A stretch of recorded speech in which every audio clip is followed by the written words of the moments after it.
Hey everyone, good evening.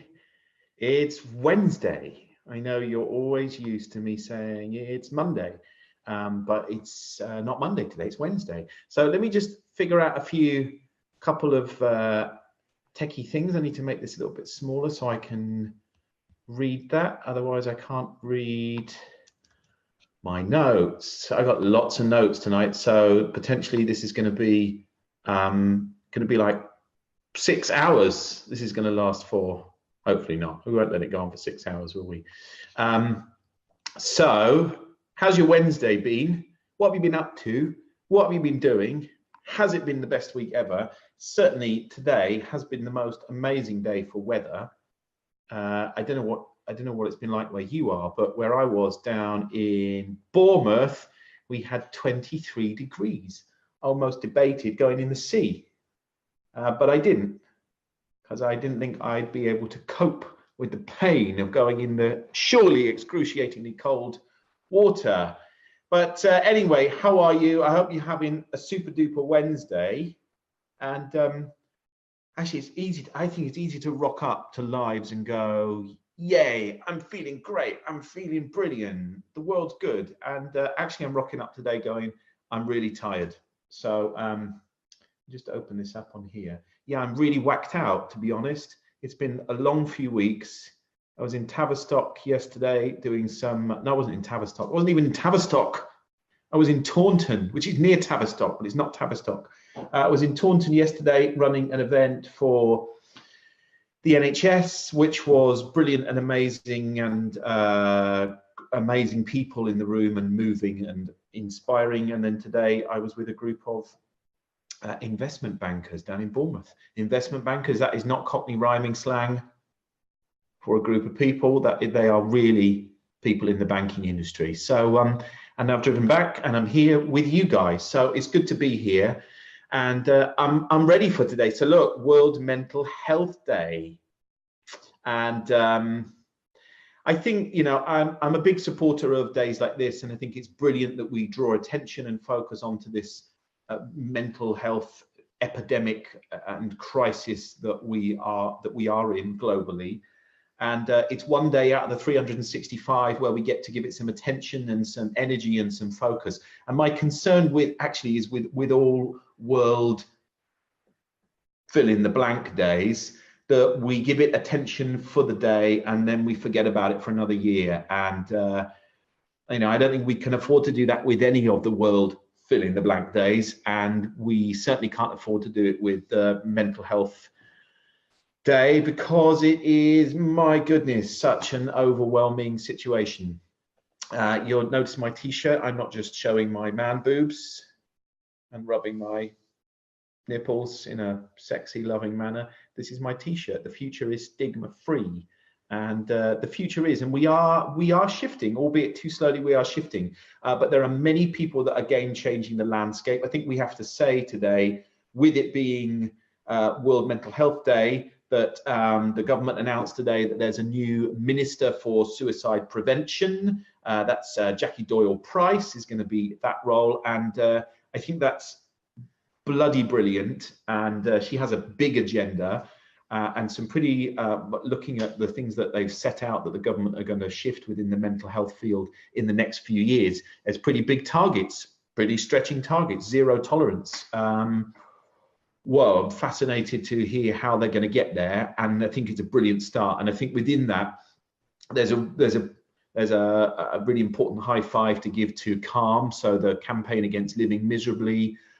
James Scroggs, who was a part of setting that up, I met with a few months ago, and they've campaigned for 12 years to the government to get a minister specifically for suicide prevention.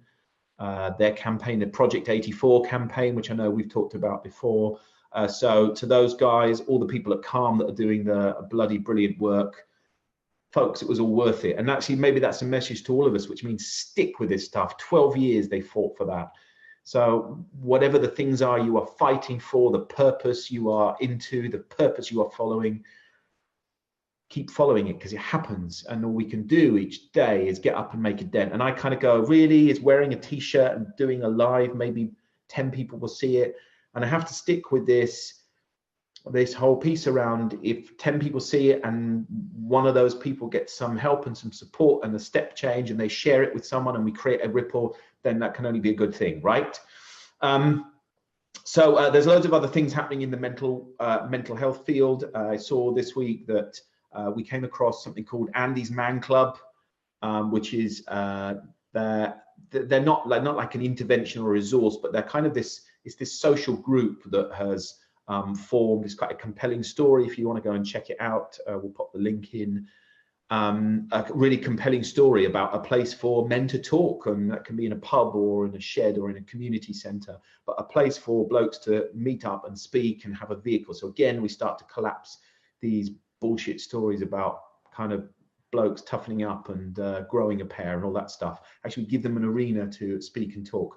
And I also read some stuff yesterday about James Daubney, who's the founder of Loaded magazine, who's doing a load of stuff again with mental health using AI.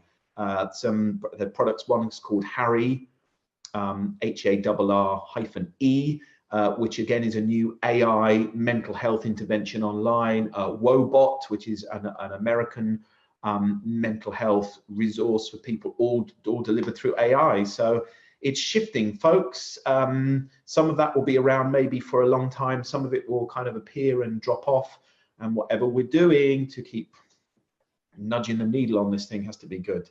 So look, in the BTFI group in the last few months, I guess, more so in the last few weeks too, we've talked a lot about anxiety. If you're not in the BTFI group, we'll pop the link in.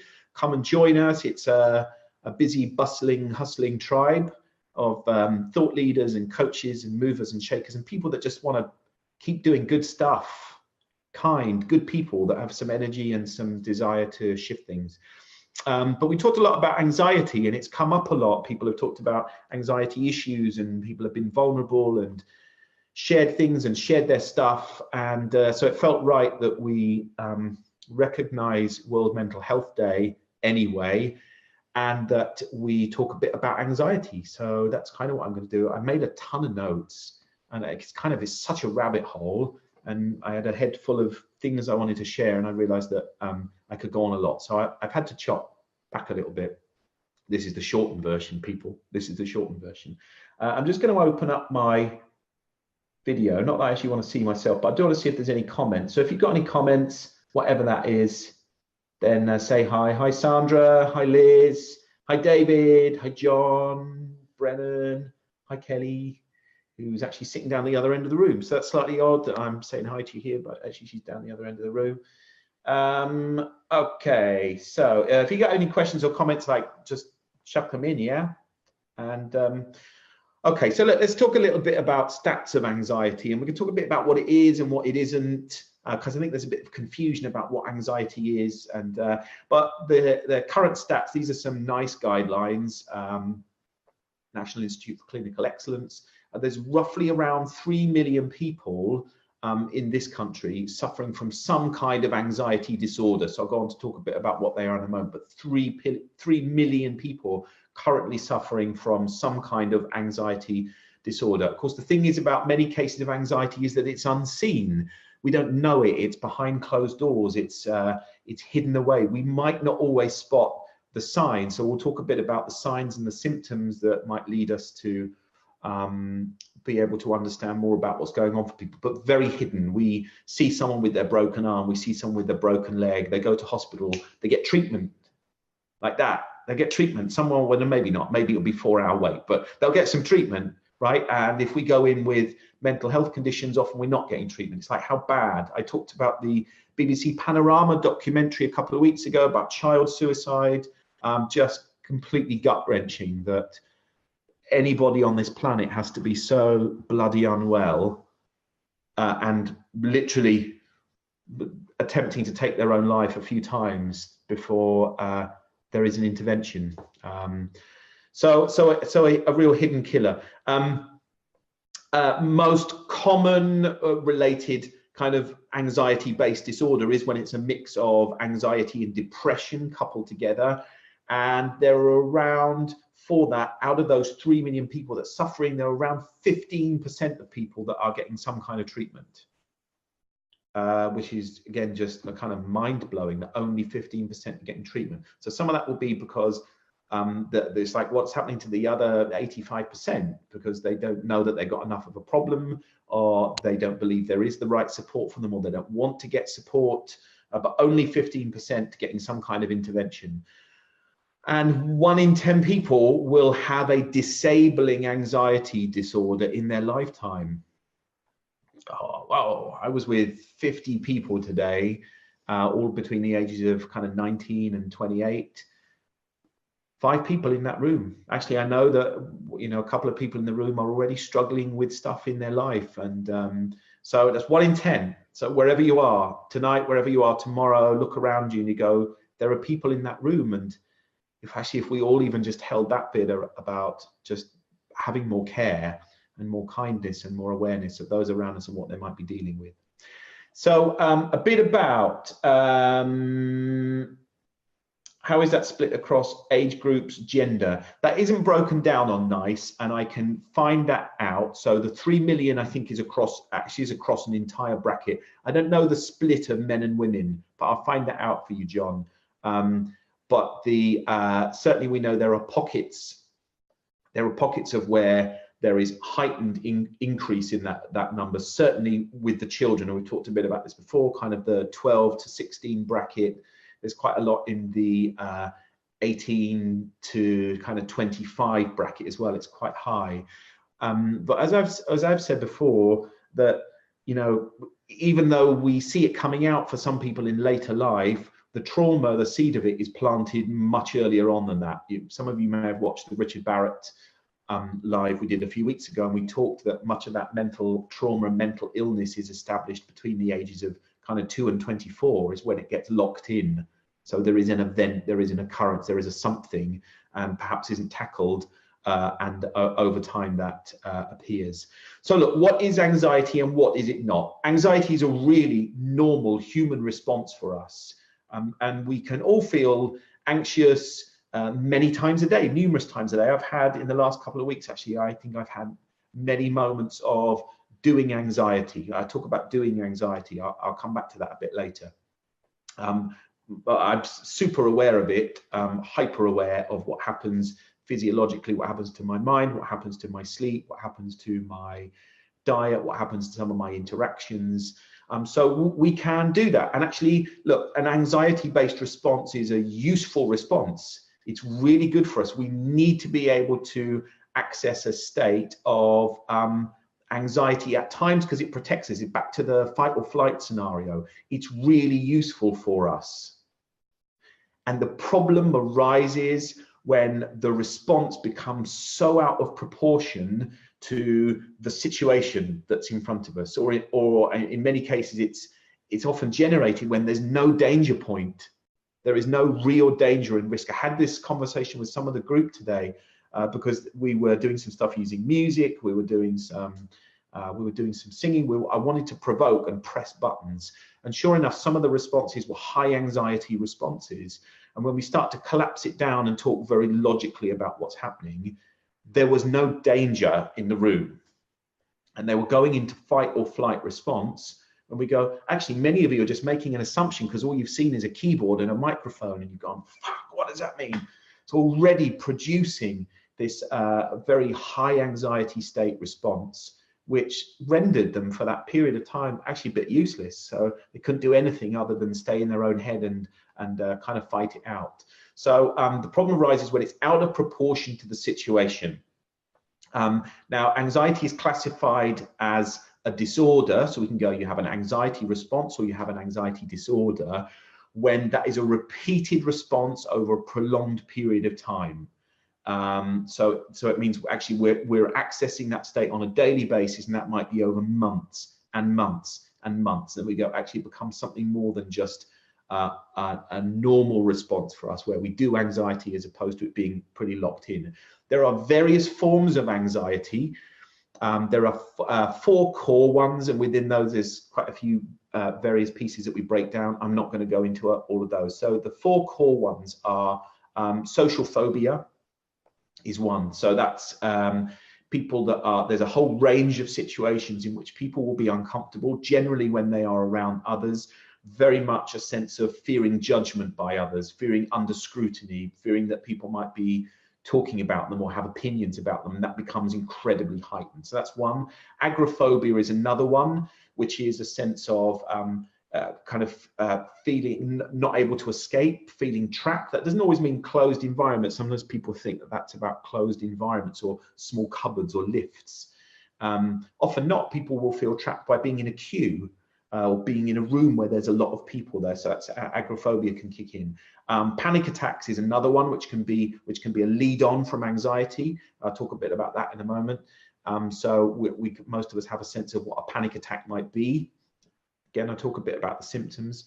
And OCD, so obsessive compulsive disorder, which is our kind of finding routines and rituals. So we set up a whole series of rituals that we have to follow through on, or generally there's an idea that something will happen if we don't. So it's a checking thing, a checking habit. When I ran the therapy clinic, I worked with a lot of people that had OCD, and amazing choices they will make in their life. And we say that, how that problem will dictate what they're doing. So like one girl who always had to check electrical appliances, they'd all have to be unplugged at home, iron, curling tongs, kettles, televisions, everything.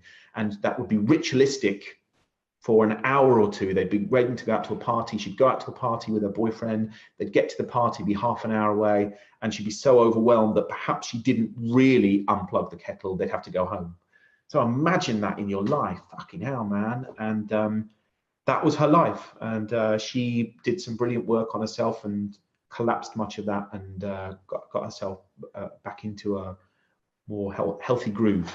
So you've got the four types: social phobia, agoraphobia, panic attacks, and OCD, and we can break those down. So look, difference between anxiety and panic attacks. Panic is like a really sudden and intense response to otherwise something that might be a normal thought or a normal sensation. It can be accompanied by, I guess, an overwhelming sense of doom, physical sensations too. So we've got rapid heartbeat, pins and needles, shift in temperature. So panic attack people can do panic attacks in an instant, can bring panic attacks on in an instant. I've seen them start and finish in a matter of minutes, but when they're in flow for people, it's hugely distressing. Anxiety is a more psychological based condition that is prolonged by a series of thought processes and rituals, which for a lot of people, end up them having to exclude themselves from certain situations that they believe will bring on an anxiety attack. So they start avoiding certain situations. They'll start avoiding meetings, or they'll avoid parties or social events, or they'll avoid anything that means they might need to speak. And it's like, it becomes like this thorny thing, right? If we get a real thorn in our body and that hurts, or a splinter, we avoid hugging people, or go, oh, don't touch me there. And then if we're going to walk past a door, we don't want to brush into the door because we know the thorn's going to hurt. If you imagine those thorns inside your body, and that's mentally and emotionally, and actually what we start doing is we start avoiding everything around us. We start avoiding people and relationships and situations, and it has a massive impact on day-to-day behavior and choices that the individual makes. Suffering from anxiety doesn't always mean that you will have panic attacks. So because someone does high-end anxiety, that won't always lead to panic attacks and that kind of state of panic attack. Just see if we've got any questions. No real questions. I heard that most people experience a form of OCD once in their lives. Yeah, a lot of people do. It's very common in that kind of 15, 16, 17 up to like 21 age group. I know that I did a lot of OCD rituals when I was about 18.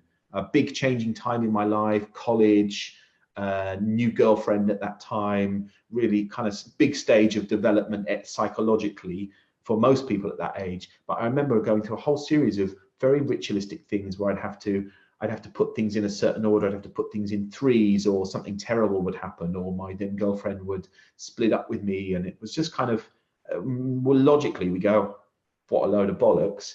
But actually when we start to associate and fuse a thought and an event and a story, we fuse those things together, we get locked into it, right? And it becomes our reality.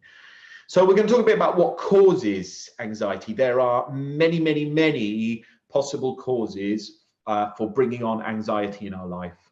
And here's the reality, folks, that in most cases, knowing the origin and exactly where it started doesn't help. And I see a lot of people ruminate on this. They want to understand the why. They want to know why it started, but where did it come from? And is it chemical? Is it hereditary? Is it something that I learned? Is it an experience? Is something traumatic happened to me? And it might be great insight for us. And what I think sometimes is it can reassure some people. So it will give them a label, or a label about themselves and some understanding. And I've also seen it used many times that once they've got that insight, they then use that as a way for some people to blame and justify the situation, and they blame and justify their behavior to an outside world, which actually is not always useful either. So they blame it on that event, or they blame it on that person, or they blame it on their parents, or they do go, oh, well, it's chemical, so therefore, I can't do anything. And so people can get lost down rabbit holes of understanding the origins. And for me, it's just a fine line piece of, if we can easily track it, and that's helpful and useful to track it, great. And if it isn't, then fortunately, anxiety is something, and panic attacks is something that we can work with very much in the moment to find a solution for the here and now. So chemical imbalance can play a part. And what they're unsure about. So I was reading some research recently. They're still very unsure about whether the chemical imbalance is the start of it, that then makes changes in our system, which then forces behavioral change. So we go, well, we see the behavioral patterns, but actually it started with the chemical imbalance.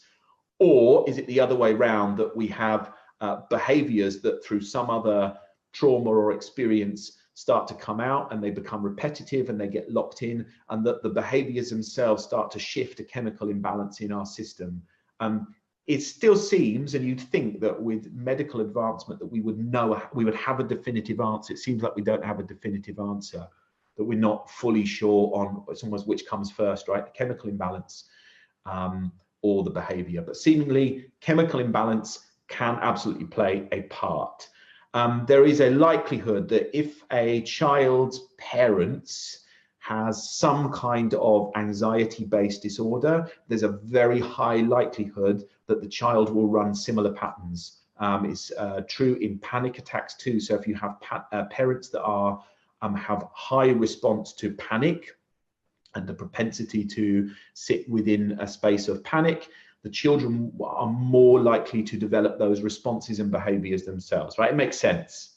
Yeah, if we have a parent that's even just worried about, oh, you can't go out without a coat on because you'll catch a cold. And we start to create, our own panic goes viral, our mood goes viral. So our panic gets, we put it onto the children. And of course, the children have a choice as whether they absorb it or not. And of course, for most children, that's a massive imprint time where they're picking up on that. So child's parents have anxiety challenges and behavioral challenges associated with that, more likely that the child will pick it up. Recent stressors and traumas can set it off. And that's often cumulative over a period of time. So it might be that people have a whole run of some physical ailments or broken relationships or unresolved conflicts or just significant life changes and challenges. And if over a period of time, when we start to build those up, speaking to someone last week, you kind of go, well, the stuff that was going on in their life was enormous. And even if you just take one piece of it, you go, bloody massive. But when you take all 5 pieces that were going on for them, that has an incredibly deep effect on our system. Another reason for it can be personal self-talk that runs overdrive on statements. So most of us do some kind of personal self-talk, some more than others, some high in volume, some loving self-talk. But when people run self-talk patterns, certainly around what ifs, kind of what if statements, what if that happens, but what if that happens, and what if that happens, and what if it goes wrong, and what if I don't, and what if she doesn't, again, highly likely to lead towards a greater anxiety response. Doesn't mean an anxiety disorder, it means doing anxiety more times in a day, or of course panic attacks. And the problem with panic attacks is that people that believe they have panic attacks will also then start to worry about having a panic attack. So they start to, there's tiny signs of being anxious, or they go, oh, that's the start. Oh my God, I don't want to have a panic attack. So they don't want a panic attack. So they start wrestling with the panic attack and tell themselves to not panic, don't panic, don't panic. And of course, panic implies what we have to do first is go panic, don't. So we already start to create that cycle brilliantly, right? We create the cycle, and lo and behold, there we go. Thinker thinks, prover proves. We're going to have a panic attack. We have a panic attack. High stress lifestyle. So that might people in high pressure jobs, entrepreneurs, people in senior roles, busy jobs. So high stress lifestyle, that will be income factors might influence that. Dysfunctional, fractious families might influence that. Lack of purpose and sense of meaning in people's lives. So if people just feel a bit lost and don't know their path and don't know which path to follow and don't know their whys, that over a prolonged period of time also has a leaning towards people starting to suffer with more anxiety-based conditions. Diet and stimulants is another one. Again, people that drink high amounts of coffee and caffeine and Coke and sugary drinks and who have a poor diet too, also much more likely. There is research that says that can bring on anxiety-based responses, spikes in sugar levels.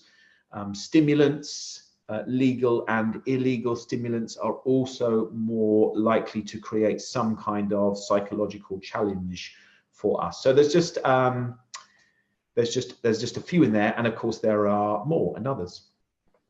So that how do the symptoms affect people's lives? So I've kind of broken into two boxes, which is about our physical symptoms and then the psychological symptoms. So physical symptoms, we've got things like so anxiety into panic attacks, we've got shortness of breath, we've got a racing heartbeat, nausea and sickness, tremors. You might spot that in people. Tremors, you'll see shaking not just in hands, but physiologically shaking. I saw that today in someone that had quite a high anxiety response. You could see it was tiny, but very much in that system until it calmed, and then it quickly kind of dissipated. Sweating, more sweating than normal, a dry mouth, pins and needles in their body, in their fingers, chest tightness. So that sense of kind of, again, the struggle, the fighting with it. So this starts to feel tight. And then we have the psychological symptoms. So a sense of inattention, a feeling of tightness, a feeling of kind of twisted, feeling agitated. So just very much on edge. Often for people, a fear of losing control, right? We like to control what it is we can control. And if we start to believe that an anxiety attack can just happen, or a panic attack can just happen, there's that strong sense of what happens if we're out of control. What's the risk then if we lose control? Feelings of detachment. So often people will feel very detached from relationships, from their interests, their hobbies, their work, just a real feeling actually of detachment from life, feeling out of it, almost an observer of their life and not kind of fully in it emotionally or head. Irritability, so kind of shifts in moods, spikes in responses. I guess it's important to remember that with panic attacks, no one's ever died from a panic attack that we know of. There is no evidence on this planet to suggest that having a panic attack has resulted in someone's death. What we do know about mental health conditions and anxiety and panic attacks is that the more we sit in a state of anxiety and then continue to have panic attacks, that does lead to physiological illness. So there is a lot of, especially things, I was reading something earlier about IBS, so irritable bowel syndrome, massively linked to mental health conditions, to anxiety, to depression, to stress. So again, more and more evidence. That's, you know, part of the big issue, the World Health Organization looking at not just the mental conditions that we are suffering with, but actually the physiological related conditions we are dealing with that come about as a result of mental instability. Right. So although we go, well, it's just an anxiety thing, there are clearly connections between the mind and that creating and bringing out physical illness in us. So any questions? No, good. So either everyone's really listening or asleep, which is good.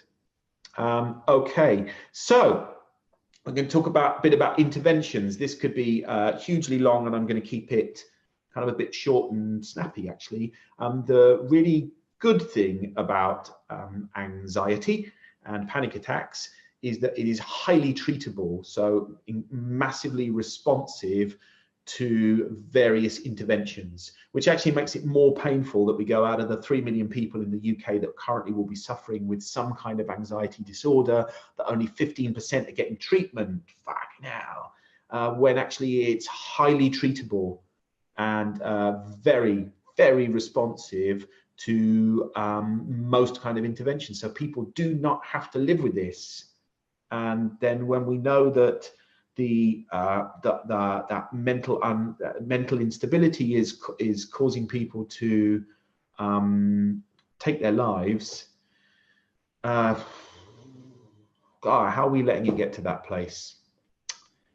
Anyway, wow. So drugs is pharmacological interventions, obviously a route for some people that they need to explore. SSRIs are our newest type of antidepressant on the block. And again, nice guidelines say that they do work. They are working for people. And currently, their view is their guidelines suggest that there is no significant difference in recovery rates for using medication versus psychological therapy. Okay, so that's quite a big statement. There's I'm just trying to remember the name of the book, which I cannot bloody remember, but maybe it will come to me. It might just come to me, or I'm going to put it in afterwards. But there is a whole book around the kind of the drug situation, the drug companies, and the appalling things they're doing with antidepressants. And it's a fascinating read, because when you actually look at all the research that's done around antidepressants versus placebo, it's quite shocking, the response in placebo-based drugs. So, you know, placebo effect is about giving people sugar pills, giving them an experience, the confidence that that thing is going to work. And if you start to look at the healthcare shifts for people having been given placebos rather than actual drugs, is just completely mind-blowing, which again is just keep pointing us back to our mind is the most incredible healer for the system. Its ability to take care and heal our entire system, it's like nothing else, if we allow it to do its job. Of course, if we're not allowing it to do its job, then that isn't going to happen. So look, pharmacological is great. For some people, that will be the road to take. It gets them a bit more back in the groove to then go and do something else. We're still, I'm sure, in a mix of some doctors will just kind of give it out like Smarties. Others will resist giving it out. Some are starting to much more couple it with the psychological interventions. So there are various forms of therapy available, numerous forms of psychotherapy. Looking at the ones that seem to have the highest efficacy and success rates, we have CBT, so cognitive behavioral therapy. There's a lot of evidence to suggest that in anxiety-based disorders, panic attacks, that is hugely helpful. Cognitive hypnotherapy is also a big one. Just like everything, like all of these, I'd go just choose your therapists with massive care. massive care. Don't go Googling. Find people based on evidence, on recommendations. Go and ask people. If you want to come to me and ask me, people, because I have people I would recommend. You know, certainly in the hypnotherapy space, people can go and do seemingly a one-day course and say they're a hypnotherapist, and I wouldn't want to be putting my 46 years worth of stuff probably in their hands to look after. So take real care in choosing. So we've got CBT, cognitive hypnotherapy, MBCT, which is mindfulness-based cognitive therapy, which is kind of a combination of the CBT and mindfulness. We'll talk a bit about mindfulness in a moment. And ACT. ACT is still, although it has been around a while, it's still a bit new kid on the block. And there's a lot of research that suggests ACT is kind of has a step ahead in CBT in its, again, the efficacy around specifically anxiety and panic attacks. So ACT is acceptance and commitment therapy. And it's incredibly powerful for working. It's not about fixing the thing. It's not about fixing the moment. It's very much around helping us build, I guess, a tool bag, a different way to be able to manage our reactions and responses to the world around us. Incredibly, incredibly powerful. So check out ACT. Of course, there are other things on top of therapy and pharmacological solutions. Even just changes in exercise and diet will have an impact. So when we start to go, so what are we feeding our system with? What we're putting into our body? And I talked earlier about spikes in sugar and caffeine and all of those kind of things. It's going to have an impact on our mood anyway. And if we are predisposed perhaps to go down some route of anxiety disorder, then our diet is going to have a difference. So diet and exercise makes a difference. Even just spending time out in nature. There's a load of research that tells us, like we need research to tell us that going out and getting fresh air and being in nature and around greenery and sky and being able to see all the elements actually is good for our soul. I don't think we need research, and there is a lot of research to show that. And I guess there's something about the choices around who you're spending time with. So who you're hanging out with, right? Who are the people you're around, and how much do they play a part in lifting your mood or taking your mood down? That doesn't mean only spend time with people that are going to tell you you're like the best thing ever. We don't want that. We do go, where's most of your energy coming from? The people you're spending most time with, how does that attitude and their view of life and lens of life, how does that affect you? So perhaps it's something about making a choice for the tribe you hang out with or the people that you're spending most of your time with. How does that affect your mood and your mental wellness? Look, here's one of the ways I tend to talk about anxiety and panic attacks. And I know that whenever I've talked about this before, some people want to kind of gun me down, and that's cool too. And here's my view on it. So I talk a lot, and I used to do this in the therapy clinic, and it would kind of wrong foot people, is talking rather than going, you have anxiety and you have panic attacks, is actually shifting into something that you do rather than something that you have. So the reason being that when we have something, and of course for some people, again, it goes back to this bit sometimes it's easier for us to justify that that's why I do that, because I have this thing. I have anxiety, so therefore I respond like that. I have panic attacks. I have the illness of panic attacks, and therefore sometimes that becomes a bit of a justification for us not doing that hard inner work to shift our patterns and shift the way we move through life and kind of navigate the road. But if we shift it into a doing, I said earlier, I was really careful to say in the last few weeks, I think I have done quite a lot of anxiety moments. I don't believe I have anxiety. I think in the past, I might have labeled it as I have anxiety. I don't think I have anxiety. And I think when I get into a space of thinking in a particular way and being concerned and focused on certain things rather than other things, I can start to do anxiety in my responses and in my reactions. So of course, something that we do also would imply that it is something that we cannot do. which means we start to make a choice. So we start to make a shift in consciousness and awareness, which means we then begin to choose, and this is what ACT works very much on, this principle that we start to notice our thoughts and we accept them, and we make choices around adapting them and shifting them and making different choices. So of course, firstly, we have to get some awareness, and we have to become cognizant of those thoughts and those patterns that we're running. So for me, that's really important to talk about it as a do, and I would always encourage the clients that I worked with to talk about it as something that they do rather than something that they have. Because it means we also start to distance ourselves from it. It doesn't then become about an identity statement. Anxiety is not a part of who I am. It's a series of behaviors and choices that I make that lead me to this place. Hopefully that makes sense. If it doesn't, no doubt people will start asking me questions.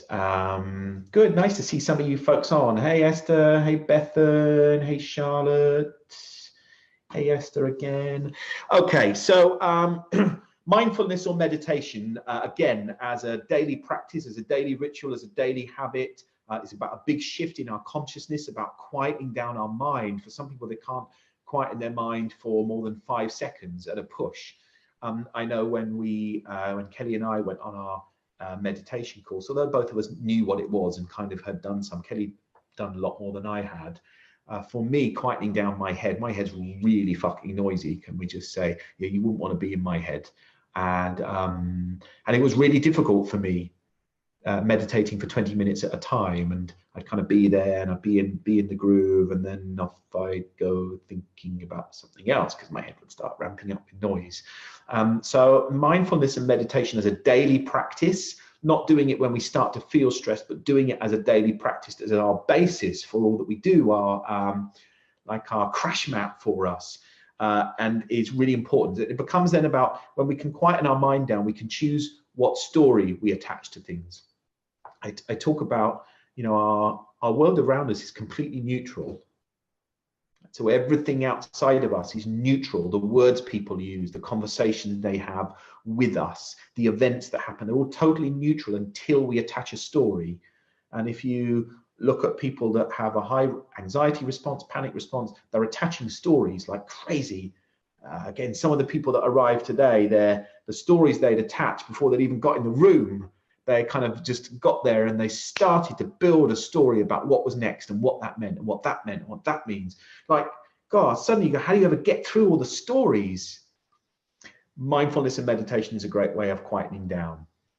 So look, a couple of other things before we wrap up a bit. There's don't know how many of you have heard about this before, but the Navy SEALs, part of the Navy SEAL training exercise that they do is something called drown proofing. So in order to be a Navy SEAL, you have to pass the drown proofing test. For those of you going, drown proofing doesn't sounds ominous, right? And I think it is actually. So drown proofing. So just imagine this for a moment. Let's see how many panic attacks we can encourage tonight. So just type in the comments, yeah, I'm having a panic attack. No, don't, because you're not going to. Just imagine for a second, you're stood at the side of a very, very deep swimming pool. You're stood at the side, someone ties your ankles together and they tie your wrists behind your back. Already I start to go, ooh. Okay, so ankles tied together and wrists tied behind your back. You're then pushed into the pool. And what you need to do is you need to bob down to the bottom, touch the bottom, and bob back up again. You need to do that 5 times. And then you need to swim 2 lengths of the pool, still with your ankles tied and your wrists behind your back. So that's happening. So look, drown proofing, Navy SEALs, people have died doing the drown proofing exercise. That's happened. They've dragged people out and they've either been dead or they die because they just didn't catch it in time. So that does happen. A lot of people are dragged out, kicking, screaming, thinking they are about to die. And of course, there are others that get through it in some way.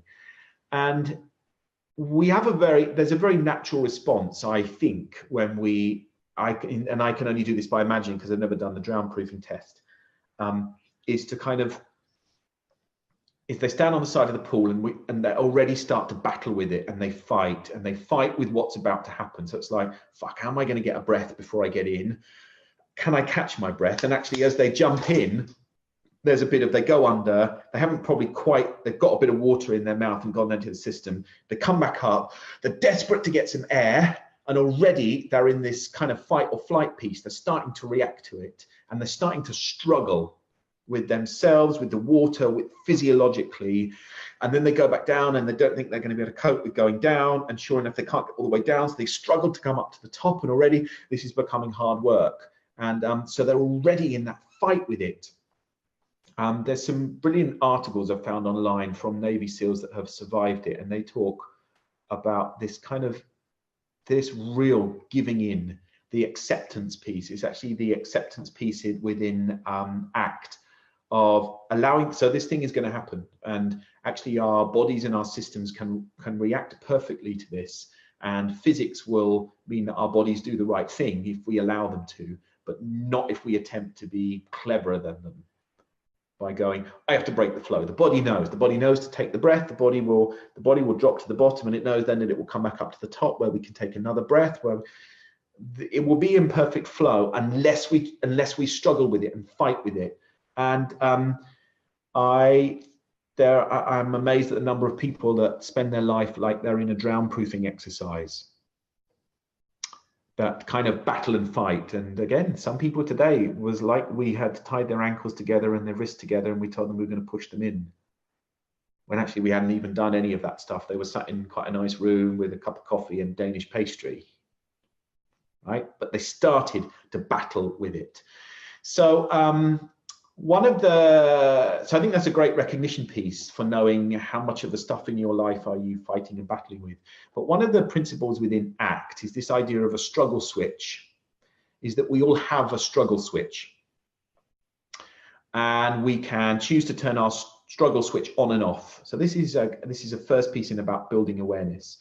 We can choose to turn our struggle switch on and off. When we turn our struggle switch on, we are going to battle and fight with stuff. So we're not going to allow, there's going to be very little, if any, acceptance. So that something may come into our system, but we stop it and we grab it and we hold it, or we want to divert it.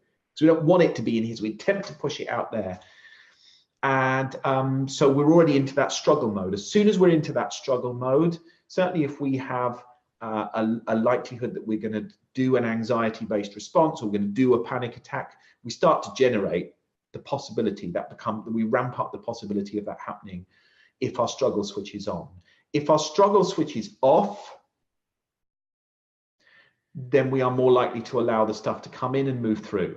So that, again, acceptance piece, that we don't block it, we allow the stuff to appear, we allow that situation to appear as something that is detached from us. It is not us. It's like, it's not something that I'm feeling. I am having the thought of. I am having the thought that I am feeling. It's a thought about that, as opposed to in my system, that is happening to me. So we detach from it.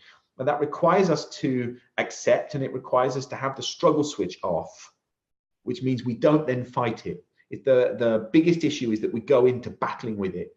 And I've encouraged people before I've gone, do a panic attack for me now. And they're like, no, I don't want to. But you suffer from panic attacks. Yeah. I have a panic attack. Go on, do one now. Or I can't do one. Well, actually, how come? Right? Because if it's they talk about it being that digital where it just happens. You go, so do it. Well, you can't do it because we can't just generate it like that. Depending where our switch is, whether our switch is on or off. And I think I really love it as an idea about thinking about the state we are in, and then what we're going to accept and allow to pass through, and what we're going to accept and grab on really tight to. So the struggle switch is a really important element of us being able to manage our anxiety-based responses and our panic-based responses. Even if this isn't an anxiety disorder that you might have, even if it's just day-to-day anxiety, it's just a check to go, is the struggle switch on? If the struggle switch is on, then I'm going to start fighting with this, and I know where that might lead me. If the struggle switch is off, I'm going to allow the stuff just to move through the system in perfect flow without stopping it. So the only other thing I want to talk about is within CBT, there is something called thought forms, which actually is a really simple form for us to do exactly what it says. There's a clue in the title there. You see what I did? Thought form. It's a form for your thoughts. And basically what you do is there's a few columns where you start to very consciously in your day track your thoughts that you might believe to be limiting, that might be thoughts that might be disabling, thoughts that might bring on an emotional response, which could lead to whatever it could lead to. So we capture the thought. We're also able then to capture the affect of the thought. So having that thought, which is, oh my God, I have to speak to a group of people, I have to go to a networking event. What's the affect of that? It might be that we choose to not go to the networking event, or we go and we stand in the corner. Then there's a column for new thought. So actually, what would be a more useful thought to hold and to act from in this moment? And therefore, what might the behavior be when we hold the new thought? So we start bypassing this unconscious reaction that we build. Like 5-6% of our capacity is conscious brain. That's our on the radar information. It's like our desktop information, our name, where we live, what we do, our family members, our favorite food.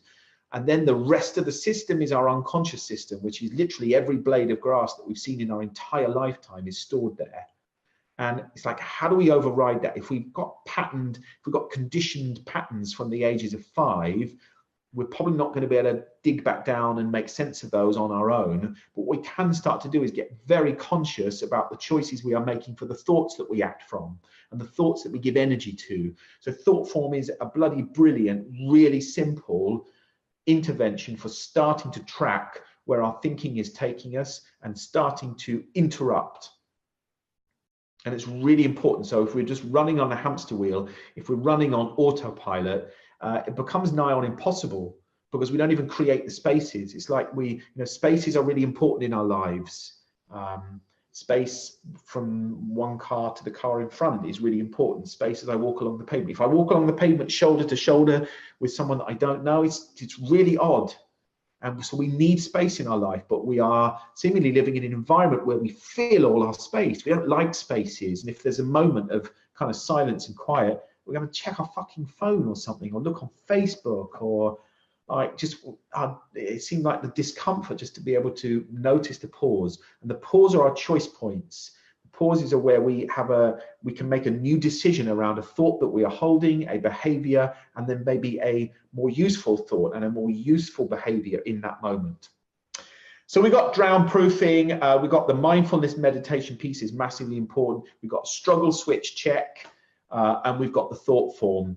And I think even I work with clients quite a lot to help them even just catch underlying assumptions that they hold about themselves and just follow more logical conclusions to think about actually how they would actually survive this. What does this actually mean? One of the conversations today with someone was just really breaking down their response and creating some very logical conversation to go, actually, let's really work out what this means. So doing that thing really means what? And doing that thing really means what? So let's just get a grip on it. But for that to happen, we have to create space. We have to create the time for us to just start considering, which again, if we go back to a shift in consciousness and we raise awareness and attention, we can start to make those choices. So drown proofing makes sense and very powerful. We were doing anxiety.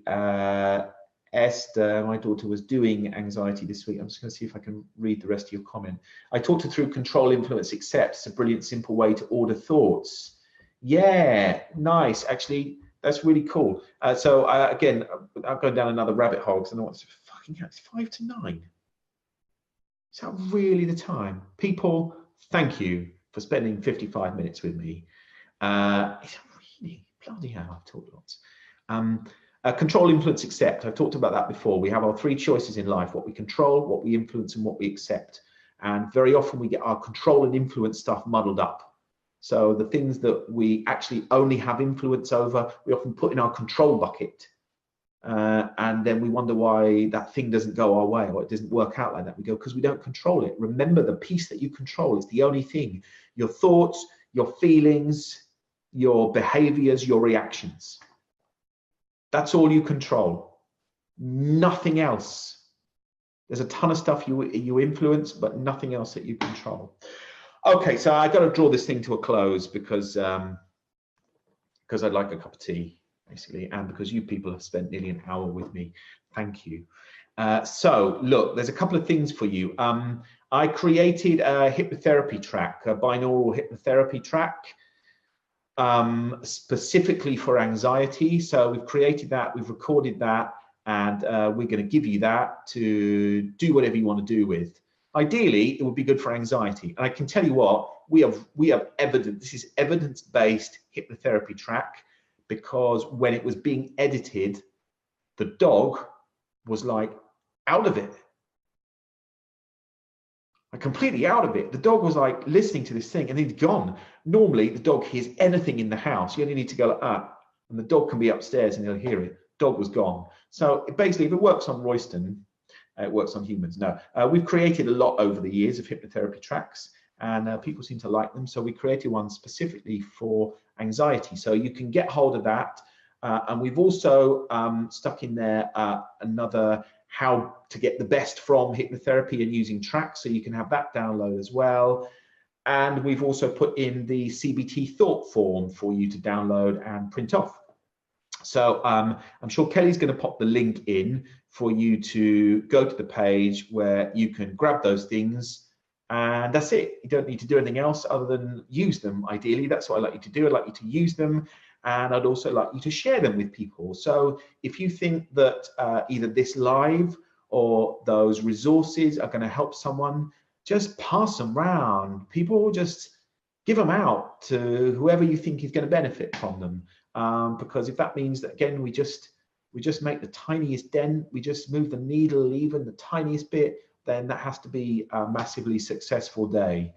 So so do share, get the download, grab the things, listen to the tracks. It tells you in there how often to use them, how to use them.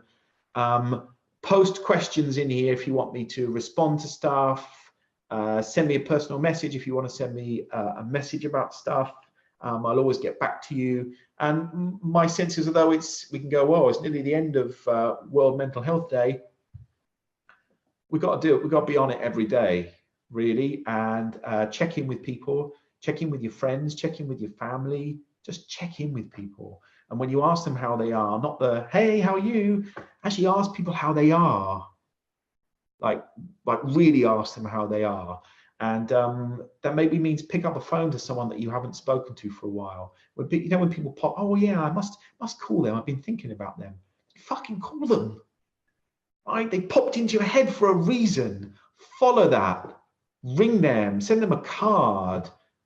Knock on their door or something. Turn up at their house. Do something. So make that connection is massively important. And then we can just kind of share some of this kindness and this care for other people. And if you yourself are struggling, then think about who you need to turn to ask for help. So there are a ton of resources online. Come to me, come to other people in the BTFI tribe, go to anyone that you feel okay to begin the conversation with, because that's a real pivot point. So please, I would ask that you do that. So that's it for me. Kelly's put the link in. Esther says, what's super cool is that at school today they were asked to write a letter to their younger self. Wow, that's amazing. She wrote to herself, when you feel overwhelmed, use control, influence, and accept. Yes, 11 and proper super cool. She's proper super cool. The good thing is, Esther, she's got a proper super cool mum as well. So that helps enormously. That's it. So Bethan, thanks for sharing it. Look after yourselves, everyone. Look after each other. I hope it's been useful in some way, whatever that might be, even if it's just to see my nice t-shirt and to see me gently stroking my chest. Have a great night. Big love. I will see you next week. Actually isn't a Monday because I am in the Isle of Wight, so it's going to be next Wednesday at 8 o'clock. People, put it in your diaries. Next Wednesday, 8 o'clock. Have a great week. Look after yourself. Thanks for watching. Lots of love. Bye. See ya.